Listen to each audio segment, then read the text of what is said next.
Good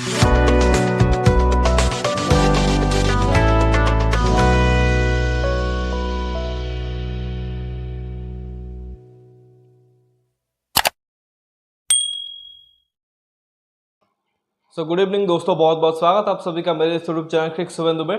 तो बात करेंगे भारत और न्यूजीलैंड के बीच जो दूसरा टेस्ट मैच चल रहा है महाराष्ट्र क्रिकेट एसोसिएशन पुणे में। तो वहाँ पे क्या कुछ चीज़ें एक तरह से घट रही हैं उसके बारे में आपको बताऊंगा। और पहले दिन के खेल में अब देखो टीम इंडिया ने अच्छा एक तरीके से प्रदर्शन किया है। जाते जाते अब देखो हल्का सा जो झटका लगा है रोहित शर्मा के विकेट के रूप में, वहाँ पे थोड़ा सा इंडियन टीम कहीं ना कहीं परेशान जरूर होगी। लेकिन ओवरऑल देखो तो टीम इंडिया की तरफ से बहुत अच्छा कमबैक देखने को मिला है, जहाँ पर आप देखो तो एक स्लो टर्निंग ट्रैक के ऊपर पहले दिन आप देखो न्यूजीलैंड की टीम टॉस जीती और पहले बैटिंग करते हैं। कंडीशन जो कि पहले दिन पे आप देखो बल्लेबाजों के लिए अच्छा ही होता है, तो उसका फ़ायदा भी उठाते हैं। और एक वक्त पे 200 के आसपास इनके 3 विकेट गिरे हुए थे और बहुत ही स्मूथली ये चल रही थी गाड़ी। बट वॉशिंगटन सुंदर, जिनको एक तरीके से इस मैच के लिए बुलाया गया था और उनको टीम में ऐड भी कर दिया गया था ओवर कुलदीप यादव बांड अक्षर पटेल, उन्होंने कमाल का सेकंड स्पेल डाला। फर्स्ट स्पेल में उनको सफलता मिली नहीं थी और तब तक अगर आप देखो उनके सिलेक्शन के ऊपर काफ़ी सवाल भी उठ रहे थे। बट जैसे ही सेकंड स्पेल में आते हैं उसके बाद वो ज़बरदस्त गेंदबाजी करते हैं। पहला 5 लिया अपने टेस्ट करियर का। इससे पहले शायद जो 4-5 मैचेस खेले थे कुल मिला के 6 विकेट शायद थे और इसी इनिंग्स में उन्होंने 7 विकेट निकाल दिए हैं। तो ओवरऑल बहुत अच्छी एक तरह से गेंदबाजी रही। दूसरी तरफ से जो उनके सीनियर पार्टनर थे, एक और ऑफ स्पिनर रविचंद्रन अश्विन, उन्होंने भी 3 विकेट लिया। आई थिंक नेथन लायन को भी क्रॉस किया है, शायद उनके 531 विकेट हो गए हैं। तो दोनों ही ऑफ स्पिनर ने एक तरह से न्यूजीलैंड की जो इनिंग्स चल रही थी स्मूथली उसको डिरेल कर दिया। और कहाँ एक वक्त पे 197 पर 3 थे, वहाँ सर आप देखो 259 ऑल आउट हो गए। तो बहुत एक अच्छा कमबैक टीम इंडिया की तरफ से रहा। लेकिन जैसा ही कहा कि जाते जाते रोहित शर्मा का विकेट गिर गया है, डक पे वो आउट हो गए हैं और टीम इंडिया अभी 11 ओवर बैटिंग कर चुकी है, सिर्फ और सिर्फ 16 रन बने हैं। हालांकि उसके बाद उम्मीद था कि नाइट वॉचमैन को भेजा जाएगा, आकाशदीप रेड्डी थे, बट शुभमन गिल आए क्योंकि उस स्पेल में आप देखो टीम सऊदी और जो उनके दूसरे पेसर थे विलियम मोर के, तो वो भी बहुत अच्छा गेंदबाजी कर रहे थे। तो वहाँ पे ये भी हो सकता था कि 2 विकेट भी गिर सकता था। तो शुभमन ने अपने ऊपर एक तरह से रिस्पॉन्सिबिलिटी ली और आके खड़े हुए हैं यशस्वी के साथ। अभी दोनों ने रन तो उतने बनाए नहीं हैं, लेकिन उम्मीद यही करेंगे कि यहाँ पे लंबा खेले, क्योंकि पिच जो कि वो ट्रिकी है, स्पिनरों के लिए असिस्टेंस है। मतलब बहुत ज़्यादा तो ऐसा नहीं है कि रैंक टर्नर जैसा पिच है, बट टर्न हो रहा है। कुछ गेंदें बहुत ही ज़बरदस्त तरीके से दोनों ही जो हमारे स्पिनर थे उन्होंने बॉल डाला है। और ये याद रखना होगा कि न्यूजीलैंड के पास भी, और आप देखो 4-4 स्पिनर है, जिसमें से आप देखो 3 लेफ्टी हैं, सैंटनर है, एजाज पटेल है और रचिन रविंद्र भी थोड़ी सी स्पिन डाल देते हैं। और इसके अलावा पिछले मैच में विराट कोहली को आउट किया था ग्लेन फिलिप्स ने, तो एक ऑफ स्पिनर भी उनके पास है। तो उनके पास भी स्पिनर्स हैं और अगर हम सही तरीके से बैटिंग नहीं करते हैं तो फिर ये जो उन्होंने 259 रन का टोटल एक तरह से खड़ा किया है फर्स्ट इनिंग्स में, यही जो टोटल है वो 350 के बराबर भी लग सकता है। तो खैर स्कोर कार्ड के बारे में आपको हल्का सा बता देता हूँ। तो टॉस जब एक तरह से न्यूजीलैंड ने जीता था तो उन्होंने एक बदलाव किया था, मैट हेनरी के जगह पे मैट सैंटनर को लाए थे। ऑब्वियसली क्योंकि ये स्पिन पिच होने वाली थी, पहले से ही अंदाज़ा हो गया था उनको, तो ऐसे में उन्होंने वो एक बदलाव किया। लेकिन टीम इंडिया 3 बदलाव के साथ उतरी। अब ये पैनिक कर गए या मजबूरी थी पता नहीं, क्योंकि जैसा कि हमने डिस्कस भी किया था कि सरफराज, शुभमन गिल और केएल राहुल तीनों ही एक तरह से अब खेलने के लिए तैयार हैं। तो ऐसे में किसको एक तरह से वो ड्रॉप करेंगे? तो जैसा कि मैंने पहले भी बोला है कि सरफराज को ड्रॉप करना गलत होगा, क्योंकि जिस तरह से उन्होंने आके 150 मारा था। हालांकि ये चीज़ टीम इंडिया ने पास्ट में भी किया है कि जिन्होंने परफॉर्म किया उनको ड्रॉप किया है, बट एक यंग खिलाड़ी है जिसने अभी अभी बहुत अच्छा एक तरह से किया है टीम इंडिया के लिए, वो डिज़र्व करता है टीम में होना। बट किसी वजह से वो कॉम्बिनेशन में नहीं रहा था। लेकिन जब एक तरह से उनकी अपॉर्चुनिटी बनी और उसने परफॉर्म किया, उसके बाद उसका ड्रॉप होना नहीं बनता था। शुभमन गिल ने भी आप देखो इस साल बहुत अच्छा किया है, तो ऐसे में उनको इंजरी के चलते बाहर करना पड़ा था, बट अगेन उन्होंने एक तरह से कमबैक किया। तो ऐसे में केएल राहुल को ड्रॉप होना पड़ा, जो कि थोड़े से इनकन्सिस्टेंट रहे हैं रिसेंट टाइम्स में। मतलब रन्स बनाए ज़रूर उन्होंने, बट रेगुलरली रन बनाए नहीं है और आई थिंक ये उनको एक तरह से भारी पड़ गया है। हालांकि जो प्रेस कॉन्फ्रेंस हुआ था मैच से पहले, वहाँ पे तो गौतम गंभीर ने साफ साफ कह दिया था कि हम उनको बैक करेंगे, सोशल मीडिया से इन्फ्लुएंस होकर हम टीम नहीं बनाते हैं, हम अपने तरीके से एक तरह से प्लेयरों को बैक करते हैं, उनको अपॉर्चुनिटी देते हैं। बट हम सबको पता है कि किस तरह से चीज़ें चलती हैं। एट द एंड आपको कॉल लेनी पड़ेगी इन कंडीशन में, स्पेशली जिस तरह से न्यूजीलैंड ने पहले मैच में बैटिंग की थी। आप सिर्फ 4 गेंदबाज के साथ उतर नहीं सकते, आपको वो 5वां गेंदबाज, वो ऑलराउंडर ऐड करना ही पड़ेगा, और वो उन्होंने किया वाशिंगटन सुंदर के रूप में। और उसके चलते कुलदीप यादव को बाहर किया था, और एक और बदलाव किया था मोहम्मद सिराज की जगह पे आकाशदीप को। चलो वो मुझे लगता है फिर भी एक तरीके से वैलिड कॉल था, क्योंकि मोहम्मद सिराज उतने इफेक्टिव नहीं दिख रहे थे, और ऑब्वियसली आकाशदीप ने जिस तरह से परफॉर्मेंस दी थी बांग्लादेश के अगेंस्ट, तो उनका खेलना ज़रूरी था ताकि वो भी एक तरह से बीजीटी के लिए तैयार हो जाए। लेकिन जो कुलदीप और वाशिंगटन वाला स्वैप हुआ था वो कहीं ना कहीं सरप्राइजिंग ज़रूर था। काफ़ी फैंस और एक्सपर्ट भी एक तरह से नाखुश हुए थे कि कुलदीप को आप कैसे ड्रॉप कर सकते हो, स्पेशली अगर स्पिन फ्रेंडली विकेट है। बट आई थिंक कुछ सोच के तहत एक तरीके से वाशिंगटन सुंदर को लाए थे, रोहित शर्मा एंड गौतम गंभीर, एंड ऑब्वियसली उसमें पूरी की पूरी टीम मैनेजमेंट इन्वॉल्व होगी। तो वो सोच तो एक तरीके से उनके पहले स्पेल में दिखी नहीं, लेकिन जब एक तरह से उन्होंने 7 विकेट ले लिए सेकेंड स्पेल में आके, तो सभी ने एक तरह से प्रेज किया।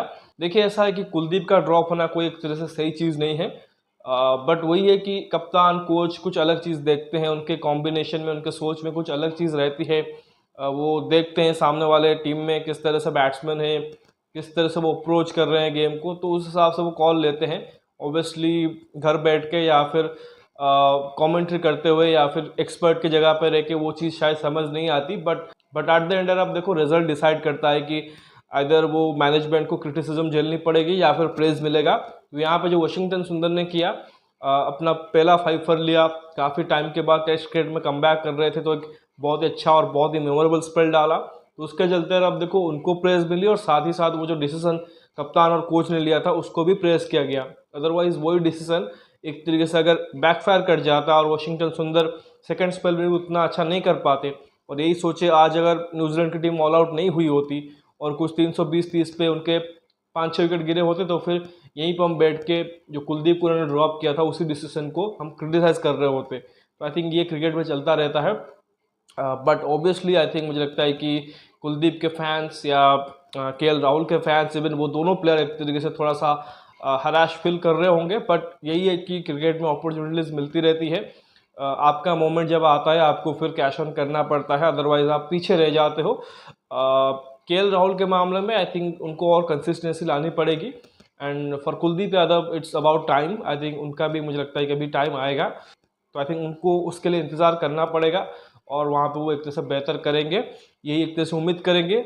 एंड फॉर वाशिंगटन सुंदर बहुत अच्छा लग रहा है कि उन्होंने बहुत अच्छा कमबैक किया है, एंड मे बी जो टीम इंडिया की सोच है बीजीटी को लेकर, शायद उसमें वो एक तरह से फीचर कर रहे हैं ऑलराउंडर के रूप में, क्योंकि लास्ट टाइम भी 2020 में जाके अच्छा किया था, तो उस वजह से भी शायद उनको बैक कर रहे हैं, और सीधा उनको रणजी ट्रॉफी में एक मैच में बहुत अच्छा किया, सडनली उनको एक तरह से टीम इंडिया में ले आया और उनको सीधा प्लेइंग 11 में डाल दिया। तो आई थिंक ये एक तरीके से टीम इंडिया की तरफ से ओवरऑल एक तरह से टैक्टिक रही है। खैर अगर न्यूजीलैंड टीम की भी हल्की सी बात कर ले, तो न्यूजीलैंड ने पहले बैटिंग किया था और स्टार्ट अच्छा ही किया था। आज यूजुअल कप्तान टॉम लेथम जल्दी आउट हो गए, 15 रन उन्होंने किए हैं, थोड़ा सा आउट ऑफ फॉर्म दिख रहे हैं, लेकिन डेवॉन कॉनवे बहुत अच्छे टच में दिख रहे हैं और लगातार अच्छा कर रहे हैं। तो उन्होंने अगर आप देखो वंस अगेन 76 रन किए हैं, एक और शतक से चूक गए, यही कह सकते हैं कि एक सॉफ्ट डिसमिसल था। बाकी अगर विल यंग देखिए 18 रन किए हैं, अब इनको भी स्टार्ट मिले हैं। आई थिंक जो पिछला पारी रहा था पहले मैच में, वहाँ पे भी एक अच्छी इनिंग्स खेली थी, बट लंबी इनिंग्स उनसे आई नहीं है। रचिन रविंद्र तो टॉप क्लास दिखे हैं, सबसे बेहतरीन बैट्समैन इस सीरीज में दिखे हैं। वंस अगेन देखो 65 उन्होंने किया है, और एक बहुत ही अच्छी बॉल पर वाशिंगटन सुंदर ने उनको आउट किया था, और उनके विकेट के साथ अगर अब देखो वो जो मोमेंटम है वो बिल्कुल शिफ्ट हो गया था, और उसके बाद टीम इंडिया ने पकड़ लिया था न्यूजीलैंड को। लेकिन नीचे अगर आप देखोगे कुछ खास कॉन्ट्रीब्यूशन नहीं है। 18 रन डैरिल मिचेल के हैं, उन्होंने निराश ही किया इस सीरीज़ में अभी तक। टॉम ब्लेंडल के 3 और ग्लेन फिलिप्स 9 रन है, इन दोनों ने भी कुछ खास किया नहीं है। जो सैंटनर को इस मैच में ऐड किए थे उन्होंने 33 रन किए हैं, तो बहुमूल्य रन वो है। नीचे भी देखो कुछ खास कंट्रीब्यूशन नहीं है, एंड ऑलरेडी जो मैंने आपको बताया है कि दोनों ही ऑफ स्पिनर ने एक तरीके से अपने में ही 10 विकेट बांट लिए। अभी देखो जो करंट हालात है टीम इंडिया के, उस पर 16 पे 1 विकेट गिरे हैं, रोहित 0 पे आउट हुए हैं, और 6 रन पे यशस्वी जायसवाल है, और शुभमन गिल 10 रन पे है। अब शुभमन गिल तो अपना नेचुरल गेम ही खेल रहे हैं, लेकिन दूसरी तरफ देखो जायसवाल जो कि थोड़ा सा स्ट्रगल ज़रूर कर रहे हैं, और उसका एक और रीज़न ये भी है कि जो कंडीशन है वो थोड़ा सा तेज़ गेंदबाजों के लिए फेवरेबल है, और इन कंडीशन में टिम साउदी जैसा गेंदबाज हो या मैट हेनरी पहले मैच में थे, बहुत इफेक्टिव होते हैं। जब वो जैसे साउथ अफ्रीका में चैलेंजिंग कंडीशन फेस कर रहे थे वहाँ पे भी दिक्कत हो रही थी, और यहाँ पे भी वही चीज़ फेस कर रहे हैं। तो होप यही करें कि जो बच्चे कुछ है उनके पास मैचेस हैं और इनिंग्स हैं बिफोर बॉर्डर गावस्कर ट्रॉफी, उसमें वो बेहतर करे। अभी भी एक तरह से नाबाद हैं, तो इसको एक अच्छे स्कोर में कन्वर्ट करे। तो अभी तो खैर देखिए पहला ही दिन हुआ है, बाकी अभी 4 दिन और बाकी हैं। एक्सपेक्ट एक तरह से करेंगे टीम इंडिया अच्छी कमबैक करे, और बहुत ज़रूरी है क्योंकि ये मैच आप हार गए या फिर ड्रॉ हो गया, फिर सीरीज जीतने का सपना जो कि सपने में ही रह जाएगा, और एक बहुत टाइम बाद एक तरह से जो आपने रिकॉर्ड बनाया है वो भी टूट सकता है। And obviously the main goal is WTC final. उसके लिए अगर हमें क्वालिफाई करना है तो फिर ये सीरीज़ काफ़ी इंपॉर्टेंट है, वरना एक तरह से सब कुछ एक तरह से डिपेंड करेगा बॉर्डर गावस्कर ट्रॉफी के ऊपर, क्योंकि हमारा जो डायरेक्ट कंपटीशन है वो ऑस्ट्रेलिया के साथ ही है। और भी टीमें हैं, आई थिंक एक श्रीलंका और एक साउथ अफ्रीका है जो कि कंपटीशन में है, लेकिन उनके बीच आपस में एक सीरीज़ है। एंड अभी यार आप देखो साउथ अफ्रीका ने आज यार आप देखो बांग्लादेश को एक टेस्ट मैच हरा दिया है, एंड बचे हुए 5 में से उनको 4 मैच जीतने हैं, जिसमें सर आप देखो एक उनको बांग्लादेश के अगेंस्ट बांग्लादेश में ही खेलने हैं, जिसमें आप देखो बहुत चांस है कि बांग्लादेश वो मैच हार जाए। और उसके बाद साउथ अफ्रीका को घर पे 4 टेस्ट मैच होस्ट करने हैं अगेंस्ट पाकिस्तान एंड श्रीलंका।